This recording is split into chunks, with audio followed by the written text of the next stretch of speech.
Well, the kids can't always have the fun when it comes to doing hobbies and fun workshops. And today we are at the Sloan Museum, and joining me now is Eli. He is the Discovery Lab lead. Now, for those that aren't familiar with the Discovery Lab, I'm sure, a lot of us have been here, but may have not noticed what the Discovery Lab is within the Sloan Museum. Kind of share what you guys do in here. And it's funny that you mentioned that, because we actually very regularly have people who we actually come in here and we'll be like, oh, have you been in before? And they're like, no, we've been here 6-7 times. We've never walked in this room. Yeah. So the makerspace is really a space that focuses on engineering, tinkering, and just building. So we tend to have several structured activities for the kids that struggle with coming up with stuff on their own, and they all are tied into science in some way. We usually have a unit that we focus on.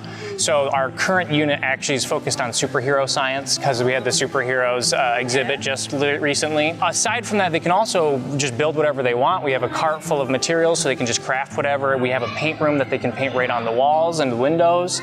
So it's really just a space for them to come in, kind of explore with these materials, maybe build something that they've never built before, because when they build a project like that, it really gives them a lot of confidence. Yeah, and I love that for the kids, but you're also extending that to the adults with these workshops. Tell us about the adult hobby workshops. We've been getting a lot of feedback from the community, and they've been saying that we would like more adult-focused programs. And because we have a lot of programming for the youngers and some from teens, but really most of our stuff for adults is events. Right. So that being said, I had several friends who've also mentioned having interest in learning hobbies, and I thought, why not just put the two together? This space is perfect for it. And so we just started kind of coming up with ideas. A lot of us just picked hobbies that we have, that we could teach, and we started writing programs to bring it into the space. Well, run down some of the projects and workshops that you guys have done for the adult hobby. So the first 4 we've done, we had crochet, where they get to crochet just a small ball, learn some basics. We did stop motion animation, so they actually can learn how to do like their own stop motion films.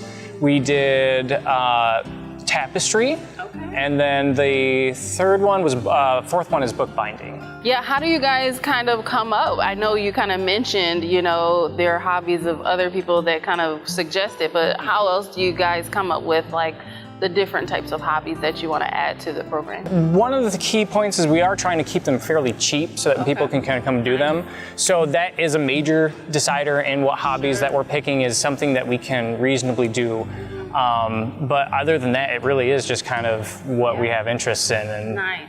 And I've also, we do surveys at the end. So any feedback from the community, if they're telling us, hey, we want maybe this workshop, we'll take a look into it and see if it's possible. Yeah. Now, how many people do you typically get into these workshops? We cap it at about 15. Oh, nice. Yep, so 15 at a time. Have you seen a lot of interest since you guys have started it? Because you said it started last year, right? Yeah, started last year, and honestly, the first 3 hobby workshops were completely sold out, like every seat. So they've been very, very successful. We've always had almost everyone show up, and they've almost all been full.